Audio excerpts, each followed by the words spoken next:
pretty amazing. And yeah, seriously though, the women on the fiber sorting deck find paper money every day.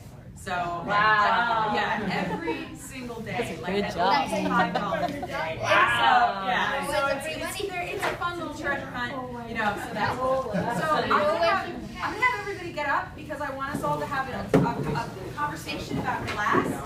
We're gonna talk about it. We get another screen here. I know it's boring without a screen. Okay, let everybody get in here. Okay, so I'm talking about glass last, but glass actually is sorted out and gotten out of the stream really quickly right around the time we do the pre-sort section. Okay, and the reason we have to divert it out of the stream immediately is because glass is a contaminant to the other items in itself. Broken glass is going to get on the paper, it's going to get all over the stuff, it's going to stick to things. We need to get it out as soon as we can. Another problem with glass is it acts like sandpaper to all these winding gears that we've talked about.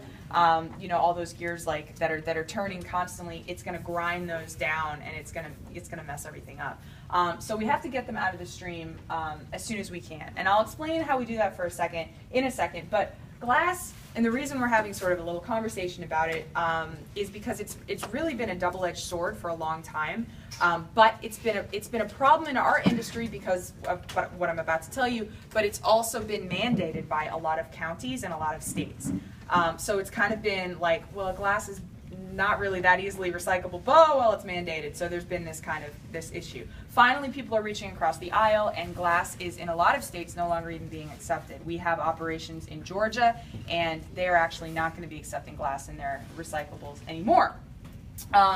In bottle bill states, it's a slightly different situation. A bottle bill state means that you have a glass refinery in the state. We are not a bottle bill state, which basically means that in order to recycle our glass, we need to drive the shards of glass, and I'll explain how we do that, sometimes 2 or 3 states away. So let me explain the problem with that. So we get the glass out of the system really quick, and it literally funnels directly out and into the back of one of these trucks. Can you guys see these trucks here? It's broken, it's dropped onto a glass breaker, right? It's shredded up and dropped into these trucks. Now what happens when you shred glass? Or you break it really, really fine? It turns into like sand, right?